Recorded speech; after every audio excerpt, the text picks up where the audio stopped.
apparently the company thinks whatever is on is more important than us. I don't know what's on. I don't think it's bedsheet golf today. I don't think so. Welcome to PTI, boys and girls. In today's episode, the Bills trade for the Bears' DJ Moore. Kyler Murray gets a baseball invite from the A's, and the Panthers ponder trading their star goalie. But we begin today with a surprising, maybe even shocking result from the NBA last night. Charlotte beat Boston in Boston, and did not just beat them, no. Charlotte beat Boston in Boston by 29 points. 29. This was the Hornets' sixth straight win by 15 or more, and their 16th win in their last 19 games. And then today came the report that Jason Tatum could make his debut tomorrow night, his seasonal debut versus Dallas.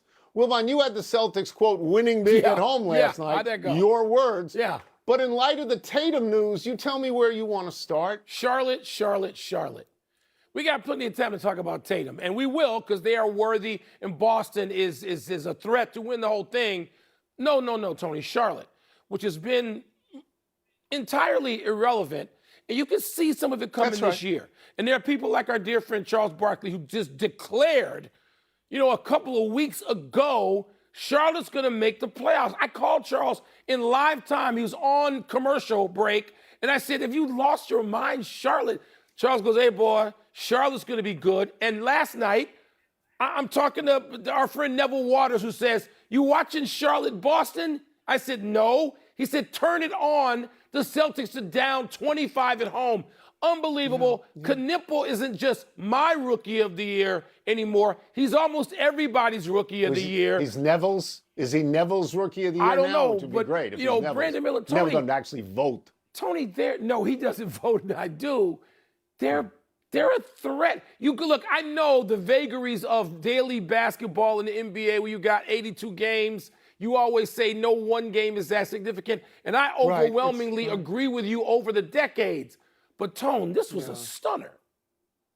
So this is where I say on the show, slow down a second, Sparky. Slow down.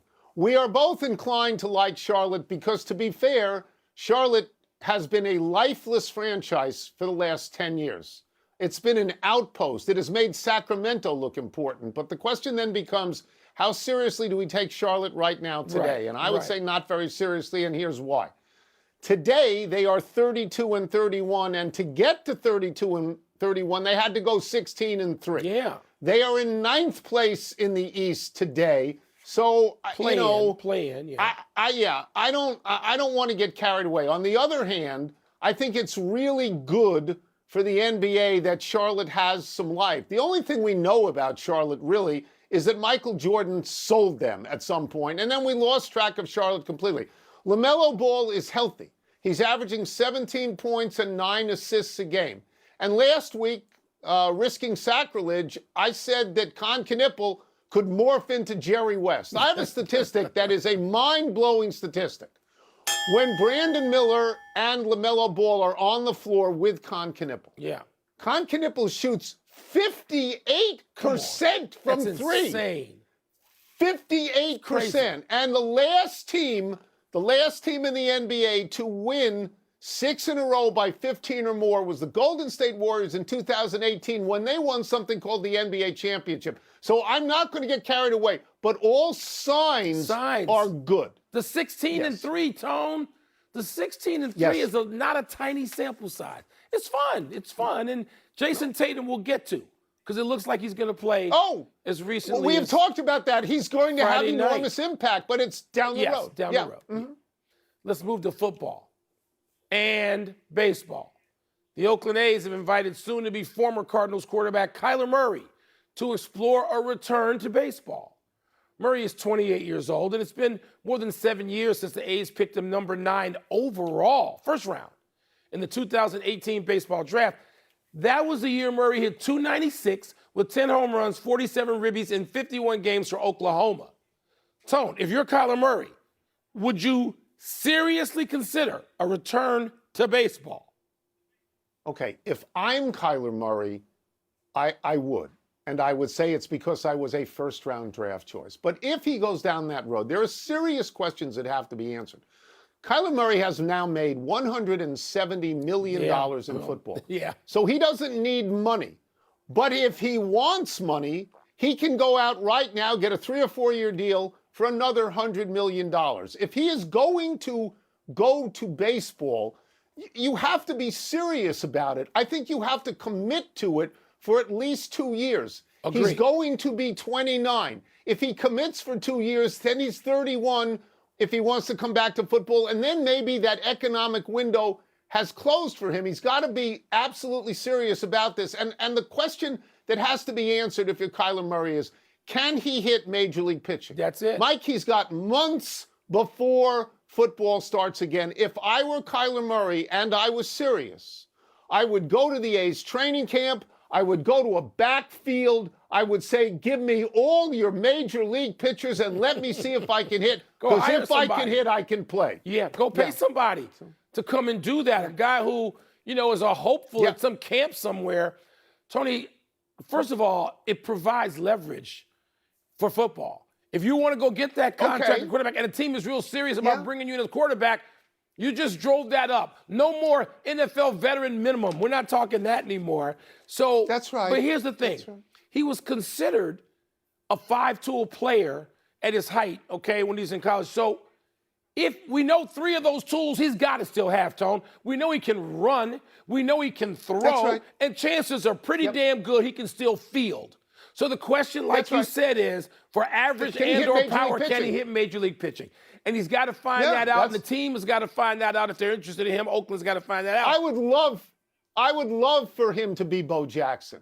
I think that's really special. There's another How about part Ricky to Henderson? this, Mike. Doesn't he put you in that mindset, size and everything? Yes, but if he leaves football now, some people will judge him as a failure. He may not want to carry that as a last impression. He may want to stay and try and get better. I don't know. But if it was me, I'd certainly try it. Interesting. We move to the NHL. The trade deadline is tomorrow at 3 p.m. The other day, we talked about the disappointing goaltending in last year's Stanley Cup finalists, Edmonton and Florida. We talked about Tristan Jarry and Sergei Bobrovsky being like sieves in the nets lately. But let's narrow this down. Bobrovsky has won 2 straight Stanley Cups. Right now, though, he's 55th out of 59 NHL goalies in save percentage. This is the worst year of his 16-year career. So, Wilbon, if you were a contender, would you trade for 37-year-old legend Sergei Bobrovsky? Tony, as with anything, the answer to that lies largely with how much is it going to cost me. So, depending on what sort of draft compensation it's going to cost me, I think I would particularly, I'm going to bring up one team, which is used to having some really fine goaltending come spring, and that would be Vegas. That would be Las Vegas, the Knights. So they got 2 goaltenders, both of whom are out of the top 30, all right? They're a division-leading team. So they got aspirations now. And Bobrovsky is having a terrible regular season. Looks like the worst of his career. But he can turn it on, it seems, because he was not great the last couple of regular seasons. But he gets to, the time cherry blossoms are out in Washington, he can turn it on and be great again for a short period of time. So it's a great playoff goalie. Yes, if I'm a team like Vegas, I'd do it. Okay, so my feeling is, would I trade for him? I would trade for him in a red-hot minute. What do I have to lose? He's going to be a free agent. If it doesn't work out, I've just rented him for a few weeks. That too. That's all. So then I'm going to do that. There's a statistic here. It is about goals above expected. It's probably like WAR in hockey, okay? Gotta be. So and these are saves you make against things that look like certain goals. In the last 3 years in the playoffs, in the 65 games where he was the goaltender, his average in this thing, goals above expected, is higher than in the last 161 regular season games he's played. He's a great playoff goalie. And he can't see you because he has 2 Stanley Cup rings in his eyes. Yeah. Okay? Yeah. So I would trade for him, and I would reason it this way. I think he's simply exhausted from the last few years. I'd sit him, Mike, for the first 7 to 10 regular season games. I'd put him back in in the last 10 regular season games, and then I would start selling tickets to the Stanley Cup. Yeah. Because I think he's a great playoff goalie. And you say Vegas, I would say Edmonton. Let's take a break. Still to come, the Bills are trading for Bears receiver DJ Moore, and what is the word for that? And how best to describe Mike Brown's criticism of the way SGA is officiated? Really? You know, he's got a 16-team no-trade clause. Wide receiver DJ Moore is blank. My word is enhancing. We keep hearing about how the Buffalo Bills don't get to the Super Bowl, and everybody's fear that Josh Allen is never going to get to the Super Bowl, that the window has closed. This opens up the window. This enhances Josh Allen's chances to get to the Super Bowl. And here's why. Buffalo last year had no real wide receiver threat. Two of their top three receivers were tight ends. DJ Moore is a professional wide receiver, Mike. As you know, he's had 4 years of over 1,000 yards. And he plays every day. I mean, he doesn't get hurt. And the cold weather in Buffalo is not going to bother him because he just spent the last 3 years in cold weather in Chicago. To me, this is a really big move for Buffalo. And I hope at the end of whatever you're going to say, address this, because this is the second person who has left the offense, wide receiver and center, and I'm worried this has a negative effect on Caleb Williams. Tony, I'll get to that. My word is necessary for all the reasons that you stated. Josh Allen needs some help. He needs it now, not 3 years from now. No, you want to go get a veteran, not a draft pick, a veteran wide receiver, dependable. DJ Moore, the thing I worry about him leaving the Bears with, he's the toughest guy out there, all right? He's the toughest guy in the room. Now, it's a deep wide receiver room with Rome Odunze and Luther Burton Jr., and we got this kid that nobody talks about, Jadee Walker, which I said to you yesterday. He's going to have to slide up, and two tight ends who can catch it, Loveland, and Kmet. So I'm not worried about that part of it. We still need a center. But the draft pick the Bears get, the second-round draft pick, can be used to trade or draft. But going back to Buffalo, this is necessary because Josh Allen needs this threat, and he's got to be thrilled today to get DJ Moore. But what do you feel? You lost a good wide receiver and a great center, and you have a young quarterback. Our what does that receiver mean? room is fine. The center is problematic. This is problematic, although my friend Tommy Waddle, former Bear, says don't lose sleep just yet. They're going to be able to replace him. I'm worried about losing him. What's next? What's next? Mike Brown's criticism of the way SGA is officiated is blank. My word is nonsense, and I like Mike Brown. Okay, Mike Brown is complaining that Gilgeous-Alexander gets all the calls. Nothing goes against him. Last night, he was upset because he thought that Gilgeous-Alexander had charged, and he didn't get that call. I watched enough of that game, Mike, that I know a little bit about what I'm talking about. There were no calls last night. There were no calls. That's fair. When people bring the ball up in the NBA, the guy dribbling the ball uses his offhand to push whoever is guarding him and uses the ball hand to elbow whoever is guarding him, and vice versa. Okay, the Knicks, for example. The Knicks have a player who you know well from Chicago. Would you like to say his name? Jalen Brunson? Jalen Brunson, yes, sir. He's a tank out there. He is. If you guard Jalen Brunson all game, you go home with welts. The only time a foul was called last night was after a ball was shot, and 99.99% of the time, it was a defensive foul call. Does Mike Brown, that's the NBA, does Mike Brown not see this every single night? Because his players do it too. So this is nonsense. Tony, it's chickens coming home to roost. Because Jalen Brunson, who I love, yes, Chicago's own, no one is more physical, all right? Jalen Brunson is so smart and so savvy, and he figured out as a second-round draft pick how to formulate a game and use the skills he has plus new ones and toughness, which fit the Knicks more than they did in Dallas when he was there. Tony, it's this chickens coming home to roost. Mike Brown, you don't want to call attention to SGA doing this because that means officials will start watching your best players. That's what Jalen Brunson is. You don't want to call attention. Your left-handed guard, who looks like he has 3 arms as he hits everybody on the court on his way to the basket. Yes. So, I mean, I feel exactly like you do. What is Mike Brown talking about? It's like Mike, if I was a Knicks player, particularly Jalen Brunson, I would go to Mike today and say, Mike, come on. Let's not get into my secret sauce. Come on now. Absolutely. Absolutely true. I'd love to talk, but nothing came up on the prompter, so somebody will get us out of this segment at some point. You will. Enough of Wilbon's drab vocab.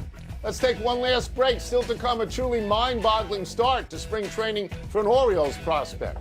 And the Nuggets host the Lakers tonight, but is that tonight's most intriguing NBA game? Schwarber has 434 RBI, including a major league leading 132 this past season.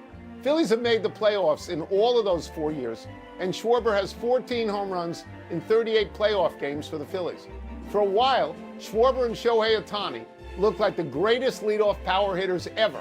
But this past season, Schwarber usually batted second after Trey Turner and before Bryce Harper. Tony, he can wear whatever uniform he wants for the rest of time. He's a Cub.